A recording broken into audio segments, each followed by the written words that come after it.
David. Thank you. Hi, Kelly. Nice to meet you. Switch a little number. Yes, ma'am. Yeah, good to see you. Good afternoon, everybody. Thank you so much for being here. Today, we wanted to gather and talk about all of the excellent work that these officers behind us are doing every single day to make America safe again. It's been about 6 months now since President Trump has come into office as President of the United States. And as you know, he has a mandate from the American people to clean up our streets, to help make our communities safer, and has given me the job of focusing on Homeland security. And how we do that is that we focus on making sure that we're not only securing our border each and every day, knowing who's coming into this country and who should not be coming into our country, but also the illegal criminal aliens that we have on our streets, getting them out. And getting them out before they perpetuate more crimes and create more victims out of our families that live in our communities. Today I wanted to focus on some of the work that's being done here in Florida, specifically in Tampa by these officers behind me. And I wanted to call on all the American people to support our law enforcement officers. What we're seeing across the country is unspeakable as far as the increase in violence against those who are upholding the rule of law. Listen, under President Trump's administration, there is no more winners and losers. There is the rule of law, and the law is applied equally to everybody. Every single individual in this country will be treated fairly, and we will uphold our law because that is what the American people asked for. We have, since President Trump has been in office, arrested over 286,000 illegal aliens. We have also recognized that 70% of those individuals have had criminal charges convicted. They were convicted of them, or they have them pending against them. By far, we have focused overwhelmingly day after day after day on bringing in the worst of the worst and getting them off of our streets. Those are the murderers, the rapists, the pedophiles, those who would perpetuate child pornography. They would traffic drugs and traffic our children and use violence against them. Notably, we have arrested 600 known or suspected terrorists off of our streets. And we've arrested over 2,700 known members of the Tren de Aragua gang and gotten them out of the United States of America. I want to give you a few examples today of the good work that's been done here in Florida and specifically here in Tampa as well. In March, ICE Tampa arrested a 27-year-old Guatemalan illegal alien who has a pending felony charge for cruelty towards a child. We also have, earlier this week, an illegal alien was arrested right here in Tampa for producing, possessing, and distributing child pornography. Listen to that, not just for possessing it, not just for distributing it, but also producing it and committing victims out of our children. On July 7th, HSI, Sarasota, and the Manatee County Sheriff's Office arrested a Mexican national with an outstanding warrant for sexual battery of a victim under the age of 12 years old. HSI Tampa also arrested a 24-year-old citizen of Qatar who has an Interpol red notice against him for child rape in his home country. A 35-year-old Venezuelan illegal alien had been previously arrested in New York City for assault with a weapon. In New York City, of course, they released him. Released him without any consequences, but ICE was able to take him into custody. HSI Tampa arrested him just here in June. We are bringing these individuals to bear for the consequences of the crimes that they have committed. Specifically, those that I addressed today are against our children and shows truly the deranged monsters that they are. This is what President Trump has committed to the American people. What I've committed to the American people as the Secretary of Homeland Security is that we will continue to go after these that would commit crimes and violence against our citizens. We'll get them off of our streets, and we'll do it as fast as possible so that families can sleep safely in their beds at night. We also recognize that child sex crimes are truly the worst crimes perpetuated by the worst and most evil individuals. These depraved monsters are on America's streets today. There are more of them, and they're out in our neighborhoods, and we will find them, and we will bring them to justice. Now, in front of me, you also see a table filled with paraphernalia, with drugs, with guns that were brought in and confiscated by these outstanding officers behind me and many others. We have 25 kilograms of cocaine, several firearms that were seized by our heroic DHS law enforcement officers over the last 2 weeks here in Florida. Yet, thanks to the courage of our ICE and HSI officers, these drugs will never be able to poison our families. They'll never be on the streets of our communities again, and these firearms will never be used to hurt an innocent citizen. They'll never be used to cause a parent to lose a child or a father to lose a daughter, for a wife or a spouse to lose each other, or for a grandfather to never grow up, never knowing their daughter or their granddaughter.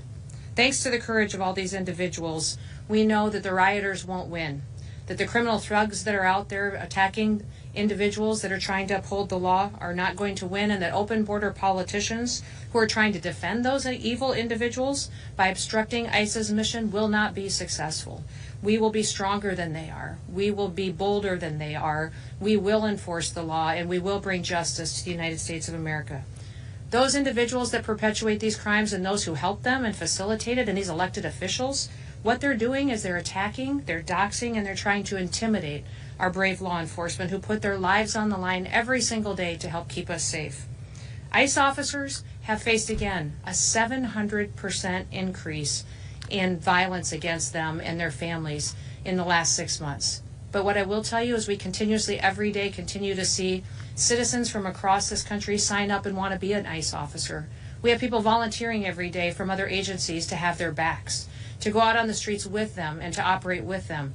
And we are continuing to recruit good men and women of this country who love our freedom, who love our liberty, who want safety on their streets to come join us. We want you to come and help us push back on this evil rhetoric that is happening against law enforcement officers that are just out there trying to do their jobs every day. The men and women of the Department of Homeland Security are not going to quit. President Trump has given us a big job.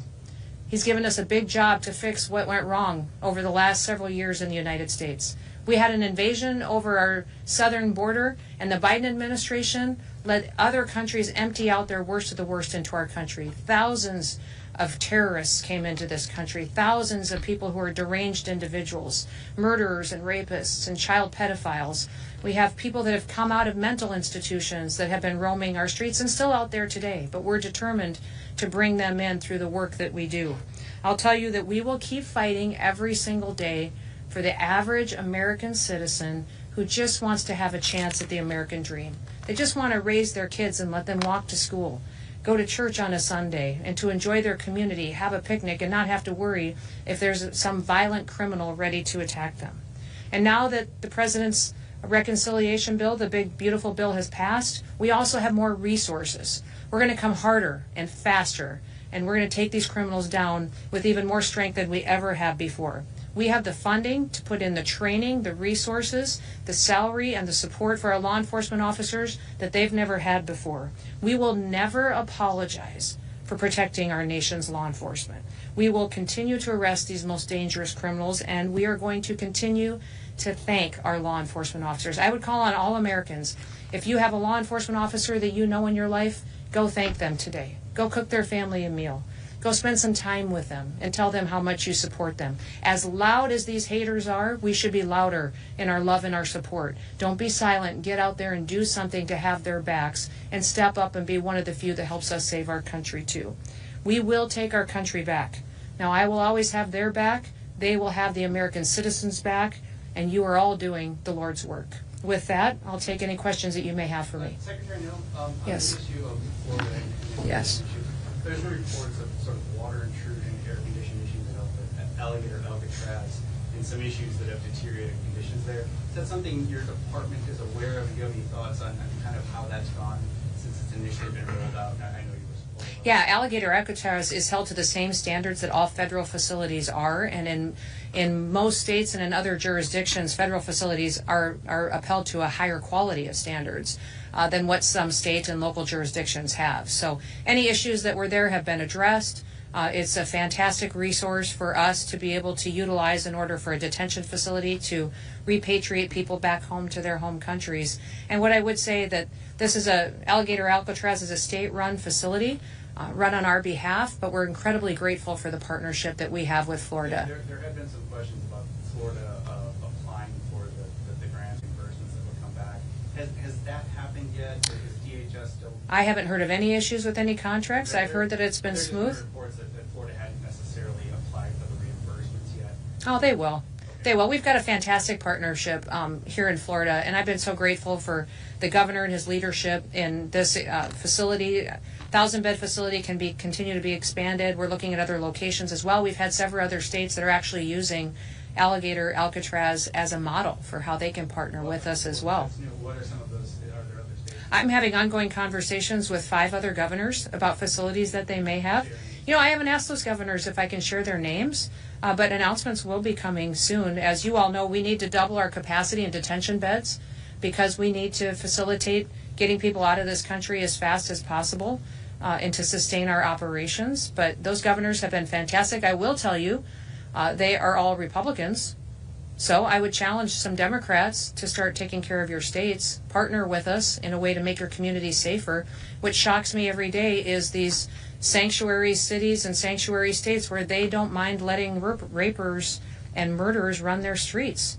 I mean, every day when you look at who we're picking up off these streets, they're perpetuating violence on communities, and I don't understand local law enforcement officers or governors protecting their people or protecting criminals and victimizing their people. I wanted to ask Yes. as well, of the detainees at Alligator Alcatraz, how many of those are people that have committed violent crimes? Oh, I can find out that specific detail to you. You heard me reference earlier that those that we have arrested so far since President Trump has been in office, that 70% of them are convicted or have pending charges against them. Many of them as well, beyond that, where they had final removal orders, which put them in that process for that. But we can get you specific details about Alligator Alcatraz if you'd like to. Again, and what I would tell you, it's a state-run facility. It's a first of its kind. It's a new model that we're going to be using going forward.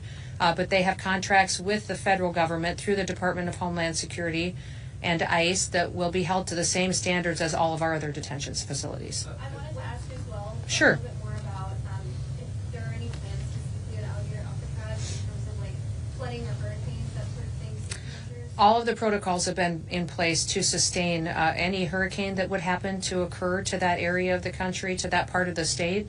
That planning was put in before it was ever built, and we have those contingency plans laid out. And the federal government and the state government are in full partnership on that. Yes, ma'am. Hi, thank you so much. Yeah. When will we be able to track these individuals on ICE Locator as of right now? Which individuals did you want to track? For example, the individuals right behind you. Uh-huh. Why do you want to track them? Well, I want to see, if they ended up in Alligator Alcatraz or they ended up in Chrome. Or Oh, you're talking about, I thought you were talking about the officers. I think no. Oh, okay, good, thank you. Well, you can certainly, we can get you information if you want them. I have a folder here of people that we have picked up that have committed violent crimes against individuals in Florida, but even outside of Florida, that we can share with you. But we can keep their court processes as public as legally due. They're going through the due process right now and will face the consequences for their crimes, and then they will be returned to their home country. To never come back to the United States. But if there's a specific case you're interested in, I'll get that for you. President Trump has talked about worst of the worst as being people who have been the priority targets for immigration enforcement efforts. In places like Florida with such a large migrant community, the people you've highlighted today have crimes like you've mentioned, but what would you say as somebody who works day in, day out with the president to folks who may just be scared, who may not have committed a crime, who may be here legally but are still scared that they could be stopped by ICE or the police or whatever? Yeah, I would tell them to go home. Go home before you get picked up, before you surround yourself with people who are perpetuating crimes. Don't hang out with gang members, cartel members. Don't be a part of a terrorist organization. If you are a good person, you shouldn't be breaking our laws, and you should self-deport. If they self-deport, we will buy them a plane ticket. We'll give them dollars when they land there. I have gone to 10 different countries and negotiated security agreements with those countries, with their presidents, so that when they land in their country, they may have loans for housing available to them when they land. Their governments will support them with food, education for their children. They will train them for a skill set to fill a job. They have a future in their home country because of what President Trump has tasked me to do. He tasked me to go there and to make sure that when people are here illegally, that they can return back home to their home country and have a future. And then if they want to come back legally, we will absolutely facilitate that. We want people to do things the right way. We just can't allow the law to apply to some people and not to others. So we're hoping that those individuals will self-deport, take advantage of that, and get the opportunity to come back to America if they'd like to again. That is really what we have seen indicated already in the labor statistics that have been we released, is that we have over 1 million illegal aliens that have left the workforce already. That tells me they've left the workforce and gone home because they recognized it was the right thing to do. And then they can apply for our visa programs. They can apply for our work programs that we are now running much more efficiently than the Biden administration, that we are cutting the paperwork on. We're doing a approach that is helping them with the paperwork in a way that's never been done before. If they thought it was too hard to come here and work before legally, we fixed that. We have fixed it. If you want to go home now, you can come back and we will help you get the visa that you need to come back and to work and to be a part of the American dream. Is that, so the idea of folks leaving and coming back legally makes sense, but there have been ICE agents and others at immigration courts and folks presumably trying to go through that legal process, the asylum process, and immigration court. Well, asylum's completely different, though, than a work visa. I mean, asylum, you have to be threatened by your government, and you have to have a real threat against you. And we are adding integrity back into these programs and how they're utilized.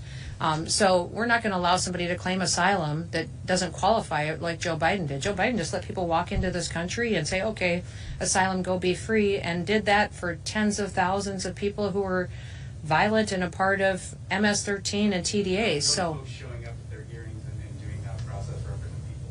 Not people who have overstayed, who we had to go look for, people who had final removal orders, people that didn't follow the law. I don't know how you explain that to the American people. Say, okay, you have to obey every single law, and when you break the law, there's consequences for it, but then you say, but anybody from any other country, you get to waive that away. That's absolutely insanity. No country does that. There's nobody that actually defends that except for the fake news and a bunch of liberals who actually are turning out to be communists and Marxists. They're not just liberals anymore. If you look at the Democrat Party, they're a party of communists and Marxists and socialists. So I would completely say nobody defends that. No American that I've talked to on the streets across this country will defend allowing illegal aliens to be treated better than American citizens. That's not what our founders intended. They came here to be free and to have liberty and fought for this country. And they fought the biggest military giant in the world that existed with their own personal handguns and muskets that they used to feed their families to give us this country. You think we're just going to let it go away? Absolutely not. I've got kids and grandkids that I'm going to fight every day for to make sure that they get the same chance to grow up with the opportunities that I had the chance to grow up with. Yes, sir. Back to Alligator Alcatraz, we've seen today from Democratic lawmakers here out of the state of Florida talking about being turned away on an unannounced visit, and I understand. Listen, it's state-run facility, so it's the governor's and the state's position that how they conduct visits. I will tell you, these Democrat legislators before have put us in jeopardy by just showing up unannounced with a bunch of violent protesters trying to break into ICE facilities. So at our federal facilities, we have a protocol in place for when you want to visit. I need to make sure I have enough officers there that I can keep everybody safe when they visit. You don't get to just show up with a bunch of protesters and break down a fence and break into a federal facility. That's never been allowed, and I'm not going to allow it on my watch. Florida at Alligator Alcatraz can make the same decisions if that is what they think is appropriate, but I'll leave that up to them because as far as I'm concerned, the governor and his team have made wise decisions in this area before. Can I ask as well about, you mentioned that ICE agents have seen like a 700% increase in violence against them when they're doing their arrests.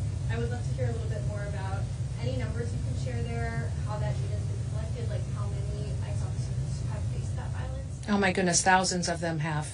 Thousands of them have. And I will tell you that violence is anything that threatens them and their safety. So it is doxing them, it's videotaping them, where they're at when they're out on operations, encouraging other people to come and to throw things, rocks, bottles, we've seen Molotov cocktails thrown at them. If you watch the video from what happened in California at that marijuana grow facility, that was horrendous. That was horrendous to me. Those individuals that were attacking those officers were trying to kill them. Let me be clear. You don't throw rocks at vehicles like that, and you don't attack them like that unless you are trying to do harm to them physically and to kill them and to take their lives.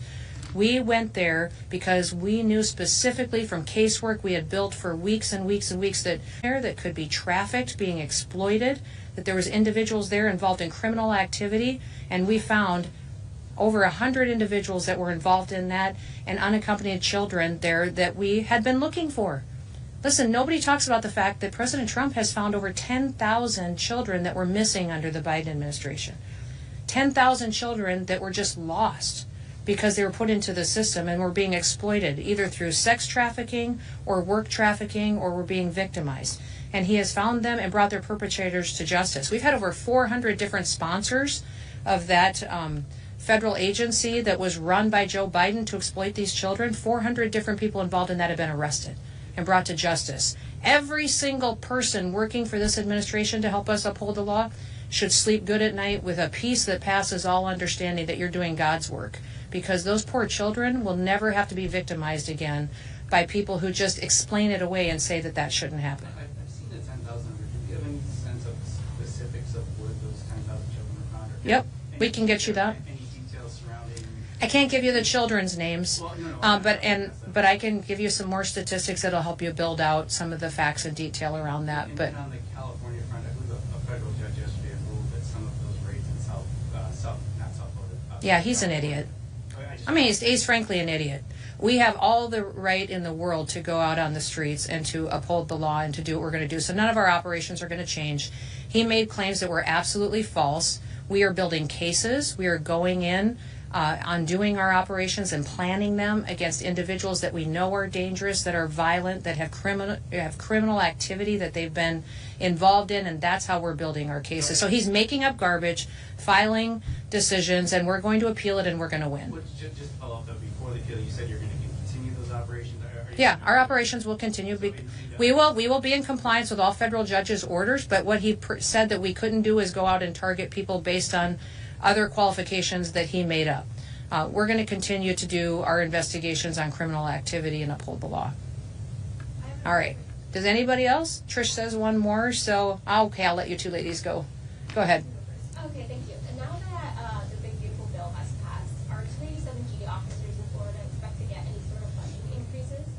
Well, we'll look at how those agreements are set up. Each 287G contract is different according to which law enforcement entity it signed the contract with. So many of them have financial resources. There will be more resources going into the program. I can't speak specifically to one agreement or another, but if you have one that you're curious about, I'll get you the details on it. But we have over 800 different 287G contracts now signed across the country with either local law enforcement, sheriff's office, city, or state entities. That has been fantastic. That helps us build out our support and helps us build out our numbers so that we can conduct these operations and do it in a way that we've got our law enforcement's back to. And you had one. Will Tampa Bay be seeing any increases anytime soon? I would think so. The bill gave us incredible resources to come out and to support our law enforcement. The Department of Homeland Security, it's our mission literally is to protect the homeland and to do it with honor and integrity in a way that really serves the American people. So we will continue to look for opportunities to do new things that maybe you haven't seen before that will make sure that we have our security needs addressed. Second thing, on a slightly different issue, but one important to this state is obviously FEMA. Yes. I know there have been talks in the past about sort of doing away with FEMA in the states. In the wake of Texas, as sort of hurricane season approaches, is there any updated conversation about what to do with FEMA, getting rid of it? I know there's a commission out there sort of studying the idea, but Texas is obviously a big one, and there's been some issues there. So I just wanted any update on the idea of getting rid of FEMA or where we are. So I think some of what you saw for our response in Texas is going to be a lot of how President Trump envisions what FEMA would look like into the future. We did things in Texas for response very different than Joe Biden. In fact, we were immediately on the ground. As soon as the flooding hit, we deployed our Coast Guard. We had helicopters and airframe that were deployed and swiftwater rescue teams out of Customs and Border Protection. Our BORTAC teams, which I like to call the Department of Homeland Security's ninjas. I mean, they can do almost anything, and they're specifically trained for situations like that where the unprecedented is happening. And then I went immediately there on the ground and talked to the governor about getting a major disaster declaration signed, and within an hour or two of them requesting it, it was done, decided by the White House, and we pre-deployed dollars right to Texas so that they could make the best decisions responding to their people. Before, FEMA has never done that before, pre-deployed dollars to a state so that they could use that to save their people, so they could use that to go out and save lives. And that's what President Trump wants. He wants the states to be empowered. Listen, emergencies, and we're in the middle of hurricane season too, so it's important for Florida to know this too. Emergencies are locally executed. They are state managed. The state then manages it. The federal government comes in and supports. You don't ever want to sit back and wait for someone from the federal government to show up and to save you and rescue you out of your house necessarily, because that in the past has not served people well under the Biden administration. With President Trump, we were there immediately, but we will always rely on those local officials and those state officials to help execute and to manage the response, because they're the ones who know their communities best. They know where people are the most vulnerable. I think FEMA will cease to exist the way that it is today. We are fundamentally reforming that agency. President Trump may want to, in his prerogative, as he likes to do, rename things.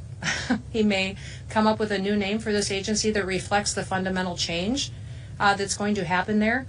But this agency will no longer be the bureaucratic agency where people have to wait 20 years for their claim to be paid. It'll be an agency that immediately says to that state and to that local emergency management director, what do you need, how can we support you, and then train them to have the skill set that they need to be serving their people immediately, because they're always there faster. They're right there on the streets. Yes. If you don't mind, President Trump had posted on Truth Social talking about some of what you had spoken about earlier about the attacks on ICE agents in California. Have you spoken with the president directly about that post, and do you envision ICE agents beginning to enforce his vision when it comes to arresting protesters who may attack ICE agents in the field? Yeah, he sent it to me. As soon as he was drafting it, he sent it to me. And that's what I love about this guy.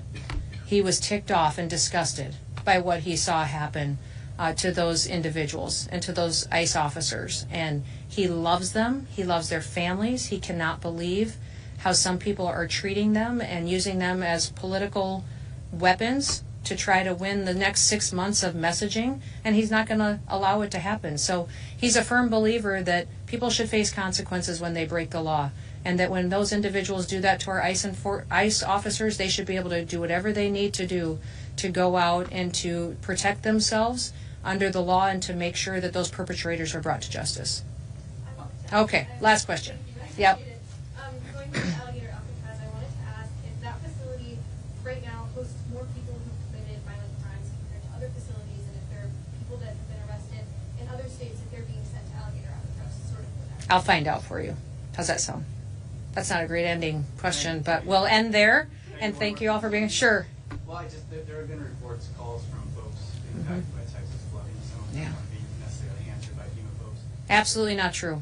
So unequivocally, some of the reporting about, I guess it was roughly 2,000 calls that people had trouble getting through, that you're saying that didn't happen. Absolutely not true. Have any of some of those contractors the reporting indicates were cut but now brought back in? Is any of that element? That'll all be evaluated and it'll all be looked at. But I see nothing I've seen nothing from all of my research since that article came out to see that was true at all. So I'm throwing the bullshit flag. I just don't think it's true. Have contractors been brought back in that had maybe previously been let go at this point?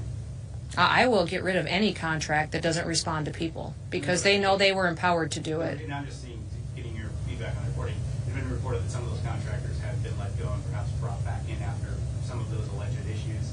Is any of that element? I'll find out on that specific data point for you. I don't know if any of them were let go and brought back in, but not in the last 2 or 3 days.